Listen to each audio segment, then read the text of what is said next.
Existe-t-il dans l'univers de Spira des démons pouvant prendre des apparences humaines? C'est ce que suggèrent certains personnages dans Final Fantasy X, du moins dans la version anglophone. Dans la version francophone aussi, mais là on parle plutôt de monstres prenant l'apparence humaine. Et pour l'intro, je trouvais ça plus stylé de parler de démons. On sait que oui, un humain peut se transformer en monstre si son énergie vitale n'est pas envoyée dans l'au-delà, mais pour ce qui est de monstres prenant une apparence humaine, ça me dit rien. Cette croyance est partagée par les Albeds qui accompagnent Riku au début du jeu. Et si vous n'avez aucun souvenir concernant ce sujet-là, concernant des monstres qui se transformeraient en humains, eh bien c'est normal. À ce moment-là du jeu, on n'a pas suffisamment acquis de manuel Albed pour pouvoir comprendre ce qu'il se dit. C'est pour ça qu'à ce moment-là, les Albeds sont hostiles envers Tidus. Et c'est important pour moi de revenir sur ce point, car à la base, j'avais été un petit peu médisant concernant les Albeds à ce moment-là. Voici ce que j'avais dit dans la vidéo FAQ. Que font les Albeds quand ils rencontrent un inconnu?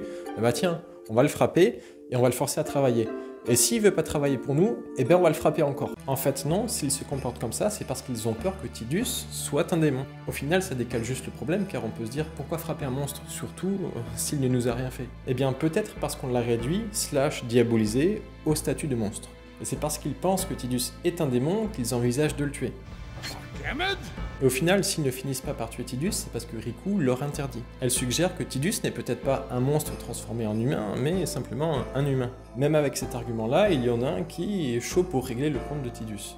Et je pense que s'il a fini esclavagisé, dans le sens où on le force à travailler, et s'il ne veut pas, eh bien on le frappe, c'est peut-être le seul échappatoire que Riku lui a trouvé pour lui éviter la mort. En lui trouvant une utilité, aux yeux des autres Albeds, ça lui a permis de rester en vie. Soit Riku n'a pas cette croyance selon laquelle des monstres peuvent prendre des apparences humaines, soit elle y croit, mais dans le doute que ce soit un humain, elle cherche à protéger Tidus. Dans tous les cas, le comportement des compagnons de Riku n'est pas génial. Pourquoi esclavagiser un monstre? Existe-t-il dans l'univers de Spira des monstres pouvant prendre des apparences humaines? Ou est-ce simplement une croyance infondée? N'hésitez pas à me dire ce que vous en pensez en commentaire. Cette vidéo n'était absolument pas prévue, néanmoins j'espère que la curiosité qui vous a fait cliquer a été comblée. Je retourne travailler sur les autres vidéos.